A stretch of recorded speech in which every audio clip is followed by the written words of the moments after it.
Colombia le dijo no más a las FARC en el Congreso. Colombia no le ha perdonado la impunidad al grupo criminal. La exguerrillera Sandra Ramírez, aquí la vemos. Y quiero comenzar por esto porque este mensaje es crucial para Colombia. No logró la curul, una curul que quería un puesto en el Senado. Luego de 2 periodos de 8 años en los que disfrutó de uno de los 10 escaños regalados, pactados por Juan Manuel Santos en su pacto con las FARC en el 2016. Pues no, y este es un mensaje, Jorge Adrián, ¿cómo ha sido de importante, de todas maneras, simbólicamente, sobre todo para las víctimas? Claro, Claudia, las víctimas que han sido reiterativas en ese mensaje de no más impunidad, que haya justicia y verdad. Ella, Sandra Ramírez, y ningún otro exintegrante de las FARC, ningún candidato inscrito por el partido Comunes, ahora en una nueva coalición que pretendía para seguir en el Congreso, ninguno de ellos lograron el umbral requerido del 3% para entrar al Congreso. Fueron rechazados en las urnas, mientras la deuda, Claudia, continúa para las víctimas en Colombia. Claro, la deuda es gigantesca. Las víctimas de sus crímenes muy graves. Aquí en la noche las víctimas lo advirtieron, denunciaron la manera atroz, como no solo fueron reclutadas esas niñas y esos niños siendo menores de edad, entre muchísimos otros crímenes, ojo, porque aquí había secuestro, extorsión, toma a poblaciones, bombardeos a poblaciones con armas no convencionales, entre otros muchísimos crímenes. Recordar también las pescas milagrosas que eran ahí en las carreteras, cómo se atravesaban los cuerpos de esos frentes de esos guerrilleros y se llevaban a todo el mundo secuestrado. El reclutamiento ha sido uno de esos crímenes más graves de las FARC, cómo reclutaban niños y niñas campesinos usados como carnada para los cabecillas del grupo criminal y sometidos a vejámenes que cínicamente Sandra Ramírez insistió en negar una y otra vez. Yo era una niña de 9 años porque a mí me sacaron de 9 años de la casa. A los 11 años empiezo a ser abusada sexualmente por un comandante allí de la columna móvil, Teófilo Forero, que le decían el Paisa. Me sacaron desnuda, me arrastraron, que esto nunca lo he contado, pero hoy quiero contarlo acá para que se den de cuenta las clases de porquerías que son. Salieron y me arrastraron por todo el patio y en toda la formación, porque estaban los guerrilleros formados ya a las 5 de la mañana, me tiraron al chuquio, porque yo me había orinado cuando yo era una niña, y yo me había orinado y me sacaron y me tiraron ahí delante de toda la formación, como de 200 guerrilleros que estábamos en curso militar. Por solamente el hecho de haberme orinado. Luego me cogieron y me tiraron al caño, me dejaron 2 horas en el caño, tenía que estar de aquí del cuello para abajo metida ahí en ese caño, esperando que se cumplieran las 2 horas, me dio hipotermia, casi me muero. Muy bien, este es un mensaje con el que quisimos abrir este programa, el mensaje de cómo Colombia le dijo no a las FARC después de 8 años de curules regaladas. ¿Ustedes se imaginan senadores de la República que ni siquiera pidieron perdón por estos crímenes, entre ellas Sandra Ramírez? Pero entonces, mientras Colombia le cerró las puertas a las FARC en el legislativo, la centroderecha, vamos a ver, porque ese fue otro tema crucial en las elecciones de hace pocas horas de este domingo, este grupo político que ha sido un muro de contención frente a la extrema izquierda, que además está alineada con ese eje del régimen de Maduro, del régimen de los Castro, del régimen de Daniel Ortega.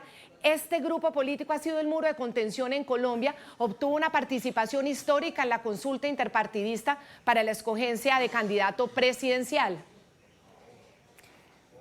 Aquí tenemos, Claudia, los resultados de la gran consulta por Colombia.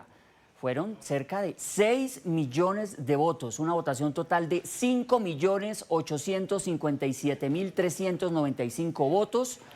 Esto es para las 3 consultas que estaban en juego el domingo, 82.82%, Claudia. Es lo que ha sumado esta gran consulta por Colombia entre las otras 2 consultas que estaban en juego. Quiero que me muestren ustedes un momentico acá. Cámara, por favor, me muestra acá Paloma Valencia. Paloma Valencia obtuvo 3 millones, por favor acérqueme esta toma, 3.236.000 votos, con un 45% 20% dentro de su grupo, dentro de todo el grupo. Ya les vamos a mostrar a ustedes respecto a las otras consultas y a los otros candidatos. El segundo fue Daniel Oviedo, con el 17% dentro de su grupo, con 1.255.000. Vamos a empezar a ver entonces los comparativos.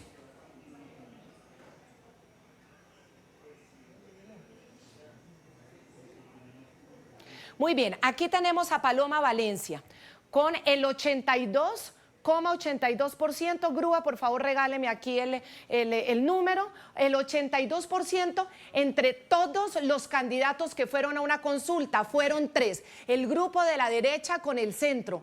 Otro grupo que ustedes lo van a ver que tuvo a la exalcaldesa de Bogotá, a Claudia López.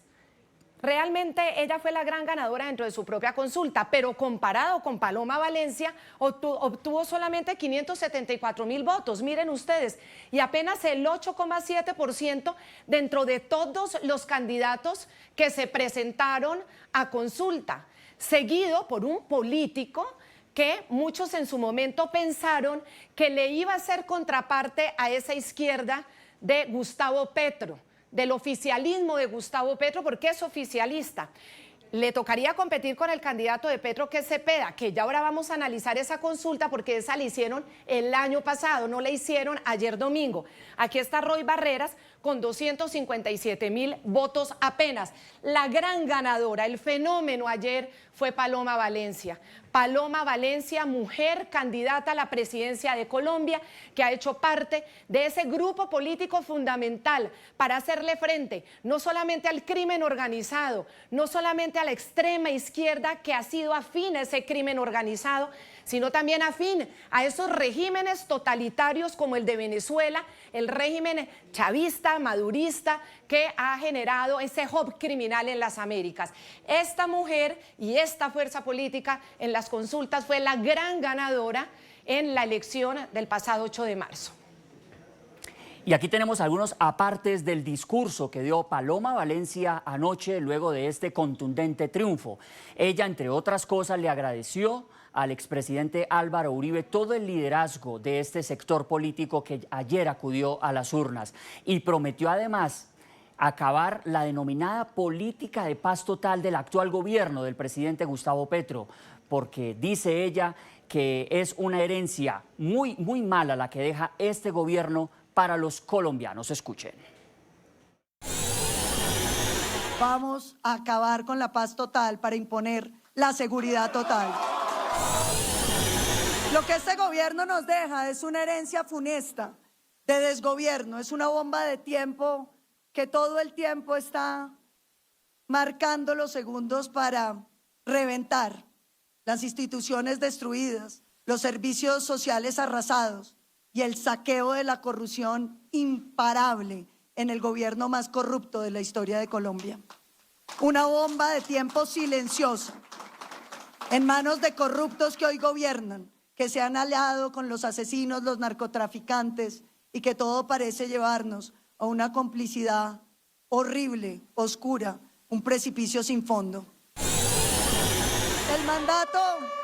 El mandato de la consulta no quiere un país sumido en el odio de clases, no quiere un país sumido en las discusiones anacrónicas del neocomunismo, no quiere un país sumido en el estatismo destructor. Esos modelos los ensañaron en Cuba y en Venezuela, y el resultado fue la expulsión de sus ciudadanos que se quedaron sin opciones, sin riqueza y solo con pobreza.